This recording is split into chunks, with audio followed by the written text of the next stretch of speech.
ओम शांति। आज की मुरली की तारीख है 26 अप्रैल 2024। बाबा कहते हैं, मीठे बच्चे, शरीर निर्वाह अर्थ कर्म करते हुए बेहद की उन्नति करो। जितना अच्छी रीति बेहद की पढ़ाई पढ़ेंगे उतनी उन्नति होगी।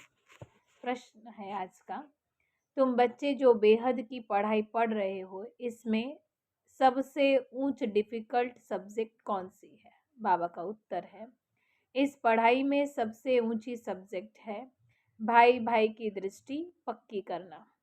बाप ने ज्ञान का जो तीसरा नेत्र दिया है, उस नेत्र से आत्मा भाई भाई को देखो।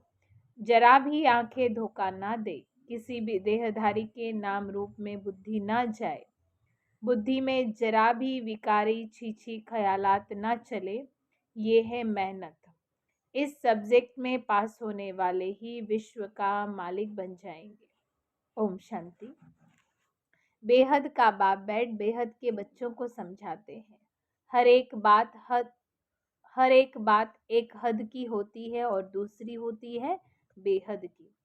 इतना समय तुम हद में थे, अब बेहद में हो। तुम्हारी पढ़ाई में बेहद की है। बेहद की बादशाही के लिए अब तुम पढ़ रहे हो। इससे बड़ी पढ़ाई और कोई भी होती नहीं है। कौन पढ़ाते हैं? बेहद का बाप भगवान पढ़ाते हैं। शरीर निर्वाह अर्थ भी सब कुछ करना है, फिर अपनी उन्नति के लिए भी कुछ करना होता है। बहुत लोग नौकरी करते हुए भी उन्नति के लिए पढ़ते भी रहते हैं। वहाँ है हद की उन्नति, यहाँ है बेहद के बाप के पास बेहद की उन्नति। बाप कहते हैं, हद की और बेहद की दोनों ही उन्नति करो। बुद्धि से समझते हो हमको बेहद की सच्ची सच्ची कमाई करनी है। यहाँ तो सब कुछ मिट्टी में मिल जाना है। जितना जितना तुम बेहद की कमाई में जोर भरते जाएंगे, तो हद की कमाई की बातें भी भूलती जाएगी। सब समझ जाएंगे कि अब विनाश होना है। विनाश नजदीक आता जाएगा तो फिर भगवान को भी ढूंढेंगे। विनाश होता है, जरूर स्थापना करने वाला भी तो होगा। दुनिया तो कुछ भी नहीं जानती है। तुम प्रजापिता ब्रह्मा कुमार कुमारियां भी नंबरवार पुरुषार्थ अनुसार पढ़ाई पढ़ रहे हो। हॉस्टल में वह स्टूडेंट रहते हैं जो पढ़ते हैं, परंतु ये हॉस्टल तो न्यारी है।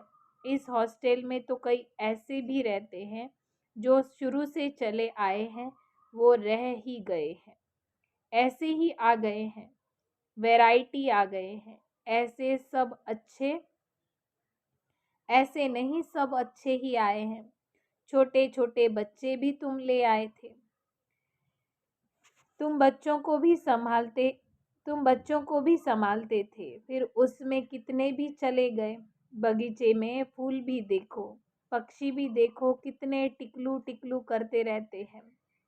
ये मनुष्य सृष्टि भी इस समय ऐसे ही है, एक बगीचे के समान है। हमारे में भी कोई सभ्यता नहीं थी। सभ्यता वालों की महिमा भी गाते हैं। कहते हैं, हम निर्गुण हारे में कोई गुण नहीं। सबसे ज्यादा सभ्य देवी देवताएं हैं, उनके सामने जाकर हम उनका गुणगान करते हैं। आप ही सर्वगुण संपन्न हो, 16 कला संपूर्ण हो, हम में कोई गुण नहीं। बल कितने भी बड़े आदमी आते हैं, फील करते हैं कि हम रचयिता बाप और रचना के आदि मध्य अंत को नहीं जानते हैं। फिर वो किस काम के? तुम भी कुछ काम के नहीं थे। अब तुम समझते हो ये सब बाप की माना भगवान की कमाल है। बाप विश्व का मालिक बनाते हैं तो राजाई हमसे कोई छीन नहीं सकते, ऐसी राजाई देते हैं जरा भी कोई विघ्न डाल न सके। क्या से हमको क्या बनाते हैं, तो ऐसे बाप की श्रीमत पर जरूर चलना चाहिए ना। बल दुनिया में कितनी ग्लानि हंगामे आदि होते हैं, ये कोई भी नई बात नहीं है। 5000 वर्ष पहले भी ये सब हुआ था, शास्त्रों में भी है। बच्चों को बताया, ये जो भक्ति मार्ग के शास्त्र है, वो फिर से भक्ति मार्ग में आप पढ़ेंगे। इस समय तुम ज्ञान से सुख धाम में जाते हो, उसके लिए पूरा पुरुषार्थ करना चाहिए। जितना अपुरुषार्थ करेंगे उतना कलप कलप होगा। अपने अंदर जांच करनी है, कहाँ तक हम उच्च पद पाएंगे। ये तो हर एक स्टूडेंट समझ सकते हैं कि हम जितना अच्छा पढ़ेंगे उतना ऊंच जाएंगे। ये हमसे होशियार है, हम भी होशियार बने। व्यापारियों में भी ऐसे होता है। मैं इनसे ऊपर जाऊं यानी होशियार बनूं। अल्पकाल के सुख के लिए लोग कितनी मेहनत करते हैं। बाप कहते हैं, मीठे मीठे बच्चों, मैं तुम्हारा कितना बड़ा बाप हूँ। साकारी बाप भी है तो निराकारी बाप भी है।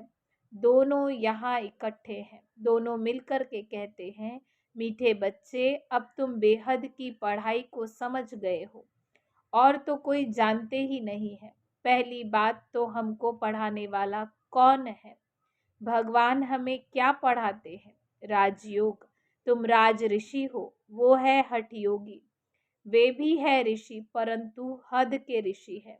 वो कहते हैं हमने घर बार छोड़ा, ये कोई अच्छा काम किया क्या? तुम घर बार तब छोड़ते हो जब तुमको विकार के लिए तंग करते हैं। उनको क्या तंगी हुई? तुमको मार पड़ी तब तुम घर बार छोड़ कर के भागी हो। एक एक से पूछो, कुमारियों से स्त्रियों ने कितनी मार खाई है तब चली आई है। शुरू में कितने आए। यहाँ मिलता था ज्ञान अमृत, तो चिट्ठी ले आई कि हम ज्ञान अमृत पीने ओम राधे के पास जाते हैं। ये विकार पर झगड़ा हंगामा तो शुरू से ही चलता आ रहा है। बंद तब होगा जब आसुरी दुनिया का विनाश होगा। फिर आधा कल्प के लिए ये सब बंद हो जाएगा। अभी तुम बच्चे बेहद के बाप से प्रालब्ध लेते हो। बेहद का बाप सबको बेहद की प्रालब्ध देते हैं। हद का बाप हद की प्रालब्ध देते हैं। वहां भी सिर्फ बच्चे को ही वर्षा मिलता है। यहाँ बाप कहते हैं, तुम बच्ची हो या बच्चा, दोनों ही बाप के वर्षे के हकदार हो। इस उस लौकिक बाप के पास भेद रहता है, सिर्फ बच्चों को वारिस बनाते हैं। स्त्री को हाफ पार्टनर कहते हैं परंतु उनको भी हिस्सा नहीं देते हैं। बच्चा ही संभाल लेते हैं। बाप का बच्चों में मोह रहता है। यह बाप तो कायदे अनुसार सभी बच्चों को माना सभी आत्माओं को वर्षा देते हैं। यहाँ बच्चे व बच्ची का भेद मालूम ही नहीं पड़ता, क्योंकि भगवान देह नहीं बल्कि आत्मा देखते हैं। तुम कितने सुख का वर्षा बेहद के बाप से लेते हो, फिर भी पूरा पढ़ते नहीं, पढ़ाई को छोड़ देते हैं। बच्चियां लिखती है, बाबा फलाने ने ब्लड से लिख कर दिया, अब नहीं आता है। ब्लड से भी लिखते हैं, बाबा आप प्यार करो या ठुकराओ, हम आपको कभी भी नहीं छोड़ेंगे। परंतु परवरिश लेकर फिर भी चले जाते हैं। बाप ने समझाया है, ये सब ड्रामा है। कोई आश्चर्यवंत भागंती होंगे, यहाँ बैठे हैं तो जरूर निश्चय है। ऐसे बेहद के बाप को हम कैसे छोड़ें? यह तो पढ़ाई है, गारंटी भी करते हैं हम साथ ले जाएंगे। सतयुग आदि में इतने मनुष्य नहीं थे, अभी संगम पर सभी मनुष्य है। सतयुग में बहुत थोड़े होंगे, इतने सब धर्म वाले और कोई भी नहीं रहेंगे। उनकी सारी तैयारियां हो रही है। ये शरीर छोड़ शांति धाम में चले जाएंगे। हिसाब किताब चुकतू कर जहाँ से आए हैं पार्ट बजाने, वहाँ वापस चले जाएंगे। वो होता है हद का 2 घंटे का नाटक और ये है बेहद का नाटक। तुम बच्चे जानते हो हम उस घर के रहवासी हैं और है भी एक बाप के बच्चे। रहने का स्थान है निर्वाण धाम, वाणी से परे। वहाँ आवाज होता नहीं है। मनुष्य समझते हैं कि ब्रह्म में लीन हो जाते हैं। बाबा कहते हैं आत्मा अविनाशी है, उनका कभी भी विनाश नहीं होता है। कितनी जीव आत्माएं हैं। अविनाशी आत्मा जीव द्वारा पार्ट बजाती है। जब आत्मा ड्रामा के एक्टर्स हैं। रहने का स्थान ब्रह्मांड वो आत्माओं का घर है। आत्मा अंडे मिसल दिखाई पड़ती है। वहाँ ब्रह्मांड में उनके रहने का स्थान है। हर एक बात को अच्छी रीति समझना है। नहीं समझते हैं तो आगे चल कर के आप ही समझ जाएंगे। अगर सुनते ही रहेंगे तो समझेंगे। छोड़ देंगे तो फिर कुछ भी समझ नहीं सकेंगे। तुम बच्चे जानते हो ये पुरानी दुनिया खत्म हो, नई दुनिया स्थापन होती है। बाप कहते हैं कल तुम विश्व के मालिक थे, अब फिर तुम विश्व के मालिक बनने के लिए यहाँ आए हो। गीत भी है ना, बाबा हमको ऐसा मालिक बनाते हैं जो कोई हमसे छीन ना सके। आकाश, जमीन आदि सब पर हमारा कब्जा माना अधिकार होता है। इस दुनिया में देखो क्या क्या है, सब है मतलब के साथी। वहाँ ऐसे नहीं होगा। जैसे लौकिक बाप बच्चों को कहते हैं ये धन माल सब कुछ तुमको देकर जाते हैं, इनको अच्छी रीति से संभालना। बेहद का बाप भी कहते हैं तुमको धन माल सब कुछ देते हैं, तुमने हमको बुलाया, पावन दुनिया में ले चलो तो जरूर पावन दुनिया बनाकर विश्व का मालिक तुम्हें बनाऊंगा। बाप कितना युक्ति से तुम्हें हर बात समझाते हैं। इसका नाम ही है सहज ज्ञान और सहज योग। सेकंड की बात है, सेकंड में मुक्ति, जीवन मुक्ति। तुम अब कितना दुरांदेशी बुद्धि हो गए हो। ये चिंतन होता रहे कि हम बेहद के बाप द्वारा अब पढ़ रहे हैं, हम अपने लिए राज्य स्थापन कर रहे हैं, तो इसमें हम उच्च पद क्यों न पाए, हम क्यों कम पद क्यों पाए। राजधानी स्थापन होती है, उसमें भी मर्तबे होते हैं ना। दास दासियां ढेर होंगे, वह भी बहुत सुख पाते हैं, साथ में महलों में रहते हैं, बच्चों आदि को भी संभालते होंगे। कितना सुख होगा, सुखी होंगे। सिर्फ नाम दास दासी है। जो राजा रानी खाते हैं वही फिर दास दासियां भी खाते हैं, प्रजा को तो नहीं मिलता। दास दासियों का भी बहुत मान है, परंतु उसमें भी बाबा कहते नंबरवार है। तुम बच्चे सारे विश्व के मालिक बनते हो। दास दासियां तो यहाँ भी राजाओं के पास होती है। प्रिंसेस की जब सभा लगती है, आपस में मिलते हैं तो फुल श्रृंगार किए हुए ताज आदि सहित होते हैं। फिर उनमें भी नंबरवार बड़ी शोभनिक सभा लगती है। उसमें रानियां नहीं बैठती, वो पर्दे में रहती है। ये सब बातें बाप आकर के समझाते हैं। उनको तुम प्राण दाता भी कहते हो। जीव जीवदान देने वाला, घड़ी घड़ी शरीर छोड़ने से बचाने वाला है। वहाँ मरने की चिंता नहीं होती है। यहाँ कितनी चिंता रहती है। थोड़ा कुछ होता है तो बुलाएंगे डॉक्टर को कि कहाँ मर न जाए। वहाँ डर की बात नहीं रहती। तुम काल पर जीत पाते हो तो कितना नशा रहना चाहिए। पढ़ाने वाले को याद करो तो भी याद की यात्रा हुई। बाप टीचर सदगुरु को याद करो तो भी ठीक है। जितना श्रीमत पर चलेंगे, मनसा वाचा कर्मणा पावन बनना है। बुद्धि में विकारी संकल्प भी ना आए। वह तब होगा जब भाई भाई समझेंगे। बहन भाई समझने से भी छीछी बातें छीछी हो जाते हैं। सबसे अधिक धोखा देने वाली ये आंखें हैं। इसलिए बाप कहते हैं, बाप ने तीसरा नेत्र दिया है, अपने को आत्मा भाई भाई समझ करके देखो। इसको कहा जाता है ज्ञान का तीसरा नेत्र। बहन भाई भी फेल होते हैं तो दूसरी युक्ति निकाली जाती है कि अपने को आत्मा भाई भाई समझो। बड़ी मेहनत है। सब्जेक्ट होती है ना, कोई बहुत डिफिकल्ट सब्जेक्ट होती है। ये है पढ़ाई। इसमें भी ऊंच सब्जेक्ट है। तुम किसी के भी नाम रूप में फंस नहीं सकते हो। बहुत बड़ा ये इम्तिहान है। विश्व का मालिक बनना है। मुख्य बात, बाप कहते हैं अपने को आत्मा भाई भाई समझो। तो बच्चों को इतना पुरुषार्थ करना चाहिए, परंतु चलते चलते ट्रेटर भी बन पड़ते हैं। यहाँ भी ऐसे ही होता है। अच्छे अच्छे बच्चों को माया अपना बना लेती है।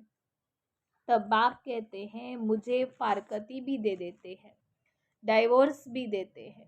फारकती बच्चे और बाप की होती है और डाइवोर्स स्त्री और पति का होता है। बाप कहते हैं हमको दोनों ही मिलते हैं। अच्छी अच्छी बच्चियां भी डाइवोर्स देकर के रावण की बन जाती है। वंडरफुल खेल है ना, माया क्या नहीं कर देती। बाप कहते हैं माया बड़ी कड़ी है। गायन है गज को ग्राह ने खाया। बहुत गफलत करके बैठते हैं। बाप से बेअदबी करते हैं तो माया कच्चा खा लेती है। माया ऐसी है जो कोई कोई को एकदम से पकड़ लेती है। अच्छा, बच्चों को कितना सुनाए, कितना सुनाऊं। मुख्य बात है अलफ। मुसलमान भी कहते हैं सवेरे उठकर अलफ को याद करो। ये वेला सोने की नहीं है। उस उपाय में भी विकर्म विनाश होते हैं। विकर्म विनाश करने के लिए इसके अलावा और कोई उपाय नहीं है। बाप तुम बच्चों के साथ कितना वफादार है। कभी तुमको छोड़ेंगे नहीं। आए ही है सुधार करके साथ ले जाने। याद की यात्रा से ही तुम तमोप्रधान से सतोप्रधान होंगे। उस तरफ जमा होता जाएगा। बाप कहते हैं अपना चोपड़ा रखो। कितना भगवान को याद करते हैं, कितना सर्विस करते हैं। व्यापारी लोग घाटा देखते हैं तो खबरदार रहते हैं। घाटा नहीं डालना चाहिए। कल्प कल्पांतर का घाटा पड़ जाता है। अच्छा, मीठे मीठे सिकिल दे बच्चों प्रति माता पिता बाप दादा का याद प्यार और गुड मॉर्निंग। रूहानी बाप की रूहानी बच्चों को नमस्ते। हम रूहानी बच्चों की रूहानी बाप दादा को याद प्यार गुड मॉर्निंग, नमस्ते नमस्ते। थैंक यू बाबा। धारणा के लिए मुख्य सार है। पहली पॉइंट, मनसा वाचा कर्मणा पावन बनना है। बुद्धि में विकारी संकल्प भी न आए, इसके लिए आत्मा भाई भाई हूँ ये अभ्यास करना है। किसी के भी नाम रूप में फंसना नहीं है। दूसरा है, जैसे बाप वफादार है बच्चों को भी सुधार करके साथ ले जाते हैं, ऐसे सदा वफादार रहना है। कभी भी फारकती या बाप को डाइवोर्स नहीं देना है। वरदान है आज का, सदा हल्के बन बाप के नयनों में समाने वाले सहज योगी भव। विस्तार है, संगम युग पर जो खुशियों की खान मिलती है वह और किसी युग में नहीं मिल सकती। इस समय बाप और बच्चों का मिलन है। वर्षा है, वरदान है। वर्षा अथवा वरदान दोनों में मेहनत नहीं होती है, इसलिए आपका टाइटल ही है सहज योगी। बाप दादा बच्चों की मेहनत देख नहीं सकते, इसलिए कहते हैं बच्चे अपने सब बोझ बाप को देकर के खुद हल्के हो जाओ। इतने हल्के बनो जो बाप अपने नैनों पर बिठाकर तुम्हें साथ ले जाए।